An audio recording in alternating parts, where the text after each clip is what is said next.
नगर परिषदांच्या निवडणुकांनंतर राजकीय व्यभिचाराचा अंबरनाथ पॅटर्न हा खरं तर समोर आला होता आणि आता महापालिका निवडणुकांच्या निकालानंतर राजकीय व्यभिचाराचा कल्याण डोंबिवली पॅटर्न हा आता उदयास आलाय। राज ठाकरेंवर अशी कोणती वेळ ओढावली होती की त्यांना स्वतःच्या इच्छेविरोधात स्थानिक नेत्यांना शिंदेंच्या शिवसेनेशी हातमिळवणी करण्यासाठी परवानगी द्यावी लागली? या प्रश्नाच्या उत्तरावर मनसे बरोबरच राज ठाकरेंचीही विश्वासार्हता अवलंबून असणार आहे, एवढं मात्र नक्की। पाहूया।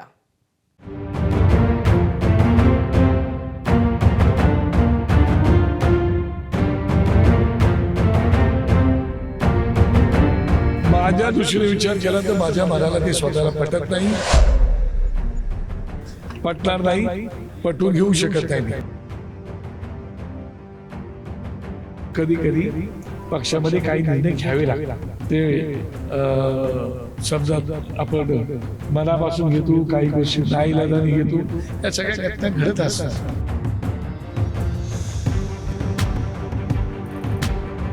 तोपर्यंत राजू पाटील आम्हाला भेटत नाही, तोपर्यंत त्या विषयावरती मी बोलू शकतो। कल्याण डोंबिवली महापालिकेत मनसेनं शिंदेंच्या शिवसेनेला दिलेल्या पाठिंब्यावर मनसे नेते बाळा नांदगावकरांनी दिलेली ही प्रतिक्रिया।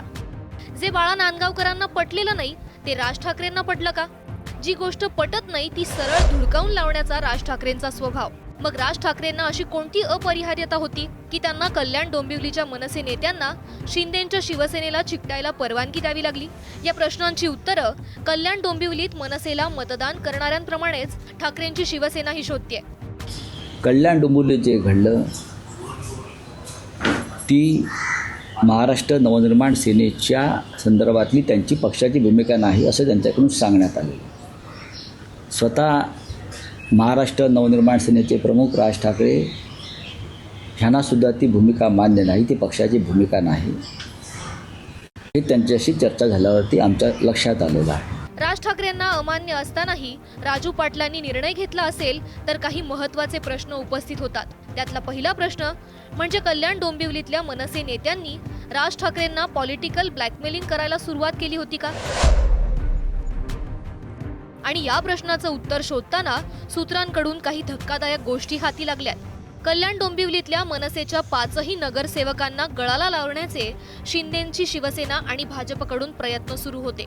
दोन्ही पक्षांच्या प्रस्तावावर विचार करावा असा निरोप मनसे नगरसेवक आणि स्थानिक नेत्यांनी शिवतीर्थवर पोहोचवला। दोन्हीपैकी एक प्रस्ताव न स्वीकारल्यास सर्व नगरसेवक पक्षांतर करू शकतात अशी शक्यता स्थानिक नेत्यांनी बोलून दाखवल्याचंही समजतंय। ज्याप्रमाणे अंबरनाथमध्ये काँग्रेसचे सर्व नगरसेवक गळाला लावण्यात आले तसं मनसेचं झालं तर याची आवर्जून आठवण करून देण्यात आली। शिवसेनेसोबत गेल्यास विकास निधी मिळेल तसंच कामं देखील होतील असा युक्तिवादही करण्यात आला। जर अंबरनाथ पॅटर्न प्रमाणे सगळ्याच नगरसेवकांनी एकत्र पक्षांतर करण्याचा निर्णय घेतला तर कल्याण डोंबिवलीतून मनसे संपेल या भीतीपोटी पक्षप्रमुखांनी निर्णयाचा चेंडू स्थानिक पातळीवर पोहोचवल्याचं बोललं जातंय। कल्याण डोंबिवलीमध्ये भाजप आणि शिवसेना युतीनं बहुमताचा आकडा निकालाच्या दिवशी गाठला। मात्र स्वतंत्ररित्या बहुमताचा आकडा गाठण्यासाठी भाजप आणि शिवसेनेमध्ये म्हणजे रवींद्र चव्हाण आणि शिंदे पितापुत्रांमध्ये रस्सीखेच सुरू आहे। म्हणूनच ज्याप्रमाणे राज ठाकरेंचे 5 नगरसेवक गळाला लावले त्याचप्रमाणे कल्याण डोंबिवलीतल्या ठाकरेंच्या शिवसेनेच्या नगरसेवकांनाही ऑफर देण्यात आली आहे। कशा संदर्भात पाठिंबा मागण्याबाबत भाजप पण आहे, शिंदे सेना पण आहे।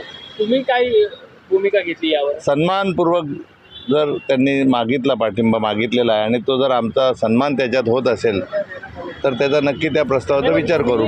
एकीकडे कल्याण डोंबिवलीतले ठाकरेंच्या शिवसेनेचे नगरसेवक ऑफर स्वीकारण्याची भाषा करतायत, मात्र उद्धव ठाकरेंनी कल्याण डोंबिवलीत सन्मानपूर्वकरित्या विरोधी बाकावर बसण्याचा पवित्रा घेतलाय। मातोश्री बंगल्यावर झालेल्या बैठकीत उद्धव ठाकरेंनी कल्याण डोंबिवलीतल्या नगरसेवकांशी संवाद साधला। यावेळी उद्धव ठाकरे म्हणाले, कल्याण डोंबिवलीत मनसेच्या स्थानिक नेत्यांनी असा का निर्णय घेतला? कल्याण डोंबिवलीत मनसेनं शिंदेंना साथ देण्याची गरज नव्हती। मनसे आणि आपल्या पक्षाचे नगरसेवक एकत्र असते तर ताकदीचा विरोधी गट दिसला असता। कल्याण डोंबिवलीत आपण विरोधी पक्षात बसणार आहोत, सन्मानाची वागणूक मिळेल। ठाकरेंच्या शिवसेनेच्या नगरसेवकांना कुठेही वाईट टाकले जाणार नाही, भविष्याची चिंता करू नका। उद्धव ठाकरेंचा हा आदेश कल्याण डोंबिवलीतल्या नगरसेवकांकडून किती पाळला जाईल हे काळ आणि वेळच ठरवेल। मात्र तुर्तास संजय राऊतांनी तरी सगळ्या ऑफर्सना केराची टोपली दाखवण्याचा निर्णय जाहीर केलाय। आणि हा निर्णय जाहीर करताना त्यांनी एक सूचक वक्तव्य केलं. ते म्हणजे एक वेळ भाजपचा विचार केला जाईल, पण शिंदेंसोबत नो मीन्स नो. रावसाहेब, तुमच्या पक्षाचे नगरसेवकांनी देखील प्रस्ताव आलेला असल्याचं मीडियासमोर सांगितलेलं आहे. पक्षश्रेष्ठींना भेटही झालेली आहे. त्या संदर्भात नेमका काय प्रस्ताव आलेला आहे आणि काय तुमच्याकडनं निर्णय झालेला आहे? नाही, आमच्याकडून काही निर्णय झाला नाही. आम्ही अशा प्रस्तावांना केराची टोपली दाखवतो अनेकदा. भारतीय जनता पक्षाबरोबर काही ठिकाणी म्हणजे जिथे अत्यंत अस्थिरता आहे, अनस्टेबिलिटी आहे, तिथे आम्ही शिंद्यांबरोबर कदापि जाणार नाही. कल्याण डोंबिवलीत मनसेला गळाला लावण्यात यशस्वी ठरल्यानंतर शिंदेंच्या शिवसेनेनं आता मुंबईबाबतही चाचपणी सुरू केली आहे. आता समोरासमोर भेट झाली आणि ते निवडून आलेले आहेत, नगरसेवक झालेले आहेत, गटनेते आहेत. आपला मित्र आज मुंबईच्या मनसेचा नगरसेवकाचा गटनेता झालेला आहे आणि त्याचा आनंद होता म्हणून त्यांना मिठी मारलेली आहे. बाकी त्यामध्ये राजकारण काही नाही. कल्याण डोंबिवली महानगरपालिकेमध्ये जर मनसे आमचा मित्र म्हणून आम्हाला चालणार असेल तर मुंबई महानगरपालिकेत सुद्धा चालेल. मी कालही म्हणालो मनसे म्हणजे काय MIM नाही आहे. कल्याण डोंबिवलीच्या निर्णयाचा सगळ्याच मनसे नेत्यांना मोठा धक्का बसलाय. कारण मुंबईत काय होईल आणि काय नाही याचं भाकीत करण्याची रिस्क राज ठाकरेंचे सर्वात जवळचे नेते बाळा नांदगावकर सुद्धा घेत नाहीयेत. ज्यांच्या विरोधात तुम्ही लढलात त्यांच्यासोबत तुम्ही जात आहात, त्यांना पाठिंबा देत आहात. नाही, पण आम्ही कुठे गेलेलो आहोत पाठिंबा? तिथे लोकल लेवलवरती जर इतर ठिकाणी तसा निर्णय होत असेल तर लोकल लेवलवरती तिकडच्या नेत्याला आम्ही अधिकार दिले होते, त्याप्रमाणे त्यांनी तो निर्णय केलेला आहे. तर लोकल लेवलवरती तिकडच्या नेत्याला आम्ही अधिकार दिले होते, त्याप्रमाणे त्यांनी तो निर्णय केलेला आहे. राज ठाकरेंच्या इच्छेविरोधात मात्र राज ठाकरेंच्या परवानगीसह कल्याण डोंबिवलीत जे काही झालं त्याचे साईड इफेक्ट्स काय असू शकतात हे सांगण्याचं धाडस संजय राऊतांनी केलंय. मी परत सांगतो की राज ठाकरे हे स्वतंत्र नेते आहेत. त्यांच्या पक्षाचा तो अंतर्गत विषय आहे. हे जरी खरं असलं तरी ह्या निर्णयामुळे ज्याने घेतला आहे तो खालच्या स्तरावर त्यांची राजकारणातली विश्वासार्हता पूर्णपणे संपलेली आहे.